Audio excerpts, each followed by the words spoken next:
Hey, welcome back. Thanks for watching the Cypress Sports Show, brought to you by Coach's Corner, your go-to spot before and after the game. I'm Jeff Russell, here as always with Mark Slevcove. Today, we're going to talk to our head wrestling coach, Jon Lundberg's in the house. We'll talk about our wrestlers moving on to the Masters meet. We'll get an update as well on our CIF games and events.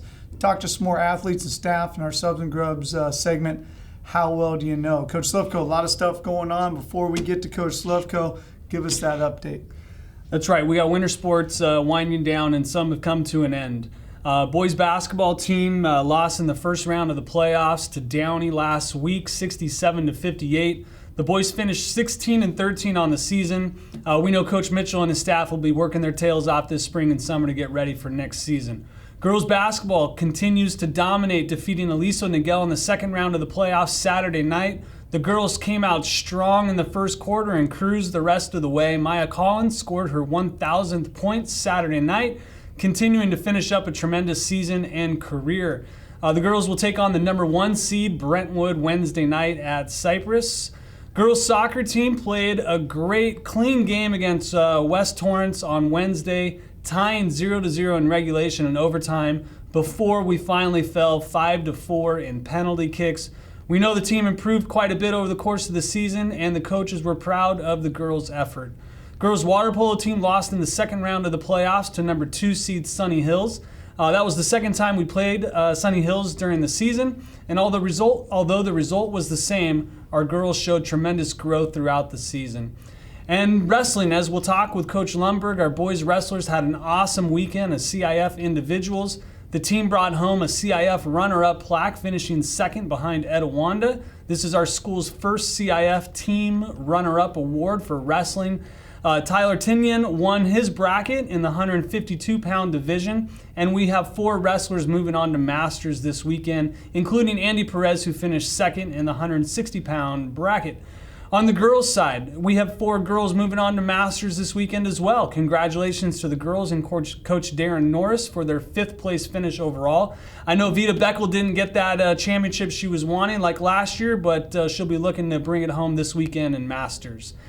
And then we move into spring sports. We had some spring sports starting last week. Baseball started Saturday night in the PBR tournament at the Orange County Great Park. We lost 6-3 to Norco, but the team will have faced Yucaipa on Tuesday night before playing again on Thursday. And our softball team opened up the 43rd annual Cypress tournament with 2 victories over Granada Hills Charter and Carson. Congrats to Coach Terry Thompson on a successful opening weekend in his debut as our new head coach. And then this week, boys tennis will open up the season with a couple local matches versus Oxford and Western, as well as track with our annual meet at Mater Dei on Saturday. Whew, a lot of stuff. Great job to those athletes getting started and those still alive in the playoffs. This week, we're going to be checking in with our athletes and staff again in our Subs and Grubs segment. This week, how well do you know wrestling moves and scoring? How about that? Here's what they had to say.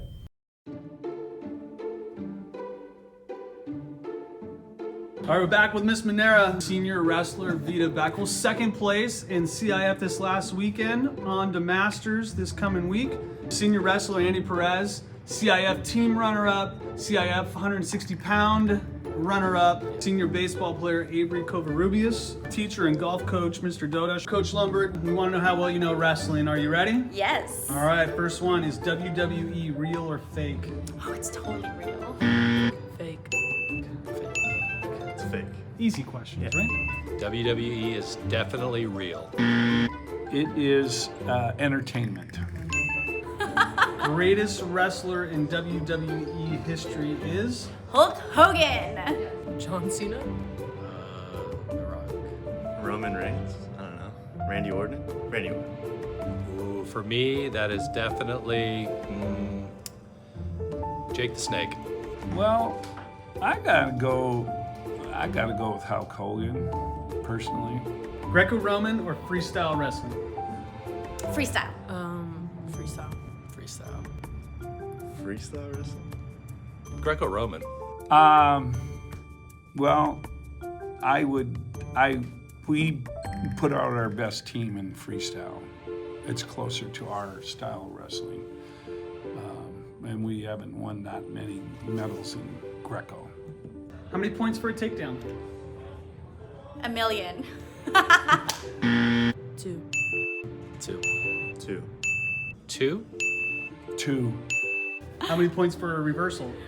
It's less because it's not as cool. So like 500,000. 2. 2. 5. No idea. 3. 2. All right, describe a cradle. When you hurt someone and you feel bad, so you cradle them in your arms.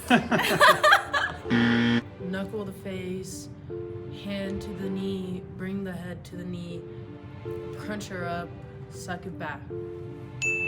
Just like physically, Sure. cross face someone, put your hand on their leg, run it, lock it up. A cradle? Mm-hmm. This is when the person's on the ground and you're on top of them. I don't know. A cradle is where you are wrapping your arm around the head, elbow deep, and you're wrapping around the leg, elbow deep, and you clasp your hands, and it looks like a little cradle. And last one, describe a half Nelson. It's a movie with Ryan Gosling. Arm under her arm, pop up her shoulder and run it. Push your head down, get a half, don't do full, only half, one arm, and run it. Half Nelson. A half Nelson is when, I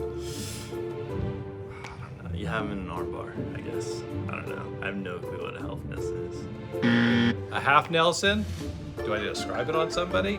I think a half Nelson is when you get down, give him a little noogie on top of the head. Isn't that it? That's right. Okay. All right. There it is. Half Nelson is you go under a guy's armpit, grab his throat, and usually either get a wrist or a wing and run it. And you're using this to pry him over. That is a half Nelson.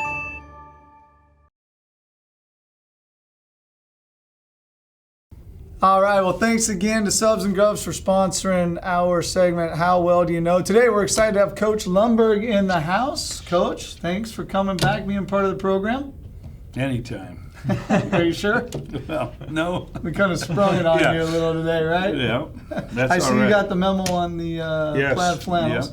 Good. Slevcove apparently missed that. Anyways, I know that people really want to know. We've heard a lot about you and food choices in the science area. You used to, cook a bunch of stuff, meats and full chickens, cows, steaks. I don't know what was going on over there. But the most important thing that people really want to know is if you were a sandwich that they sold at Subs and Grubs, what sandwich would you be? I would probably be a tri-tip sandwich with mushrooms and green peppers. Horseradish? I'm not a big horseradish guy, but No. Nothing from Minnesota? Nothing added in? Little Minnesota twist? no. No. I like tri-tip. I didn't know there was tri-tip until we called it hamburger back where I Hamburger. And the hot dish? Would you have a hot dish side? hot dish side, yeah. Gotta have that. Well, perfect. Hey, this past weekend, obviously, we had some pretty exciting stuff, right, going on. Tell us about that whole experience with the team. Well, we had 5 placers. One guy took 7th, but he doesn't get to move on. Only the top 5 in each weight class go on. But we came in there, knowing our competition, I thought we could place in the top 5. But the kids really wrestled well that first day. We had 21 pins in the first day, and that's 42 extra points in a tournament format. So that really, and when you see that we only beat Yorba Linda by 8 points, 4 of those matches, if they weren't pins, we would have lost. So, and we pinned in the finals at 152. So it was a total team effort. A couple of guys that didn't place, they got pins. A lot of the guys got 2 pins and then they got knocked out, but that's 5 or 6 points each. So every little point helps in those type of situations. So we've already done the CIF team duels a couple weeks ago, and congratulations on the semifinal finish in that. Thank you. And then this weekend was CIF individuals, but also has that team component. Yeah, they still keep team points for that. And actually at the Masters, they just started keeping team Masters points too. They used to just be strictly qualify and don't worry about it. But I mean, it's one of the biggest wrestling tournaments in the nation, high school. It covers over 500 schools in our southern section. It is a meat grinder.